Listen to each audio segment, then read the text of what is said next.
The Polish crime thriller Signs came out in 2018, but it's now just making its way to Netflix. It's got some cultish overtones mixed in with the mystery.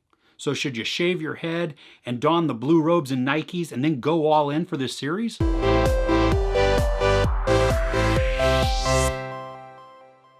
A new police chief comes to a small town in Poland where he encounters a 10-year-old unsolved murder and new identical killings that might be the work of a serial killer. There's also government politics and greed at play and a secretive religious sect that might have something to do with everything going on. The first season is 8 episodes long and it gets off to a pretty rough start. We have to piece together who's who and what the relationships mean without much to go on. Occasionally there's tiny lines of dialogue that might clue us in, but the vagueness persists through at least the first episode and into the second. There are quite a few storylines that are being weaved throughout this thriller, and a few of them, though, feel like they're a little bit out of left field. They're interesting and they take up a lot of screen time, but at the end of it, not much has come from those stories. Like, they help build the narrative somewhat, but there's not a ton of resolution to them. I mean, I do like that they help with the story, but I'm really hoping that what happens in subsequent seasons is that they address some of these things that they've mentioned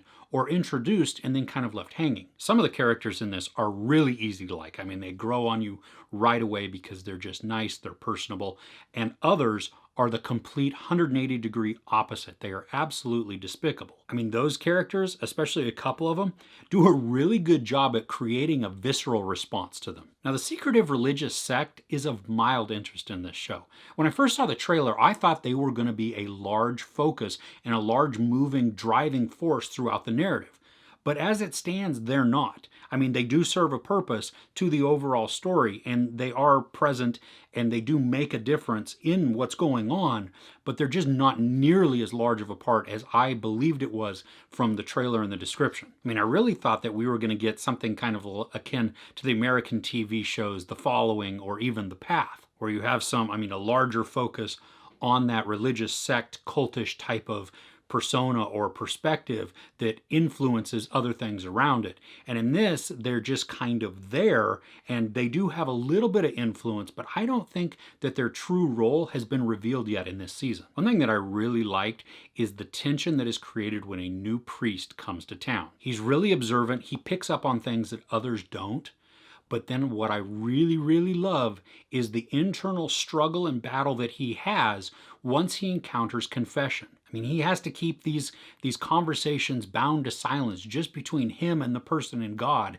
And then you see the struggle that ensues with what he knows, what he feels, and how he reacts. And I loved it because he's a great character, even though he's not in it the entire time. And he's fairly quiet through a lot of it, but he's very brooding. You can just tell that a lot is going on, that he's really processing. And really, at some points, I think maybe the police could use him on their team. While this plays out patiently, I wouldn't call it slow.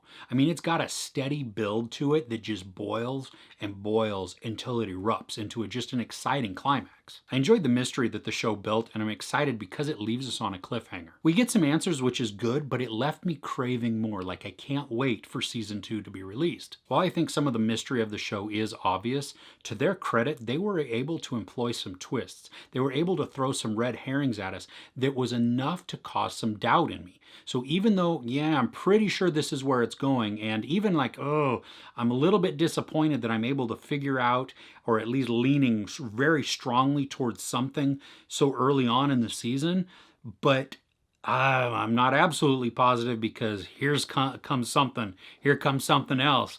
And it kept me guessing, which I enjoyed. There's a historical aspect to this show, which I found really interesting.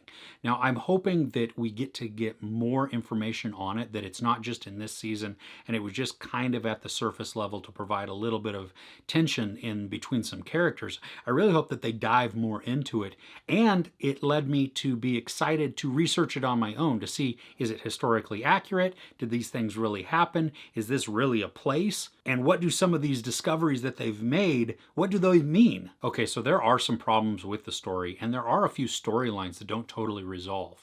We even have characters that could definitely use more depth, more development, some that may not even be useful or necessary at all, or at least certainly not made as prominent as they were. Despite this though, ultimately I had fun with the show. I was engaged and interested in what was going on. The urgency of the show, even though it wasn't there really at the beginning, did begin to grow, and it grabbed hold of me, and I didn't want to stop watching. I mean, I was thoroughly enjoying the mystery, the intrigue, the misdirection, despite all of the negatives that I said. I mean, here I am sitting now frustrated because I have to wait for season 2. There is sex, nudity, profanity, and some graphic violence.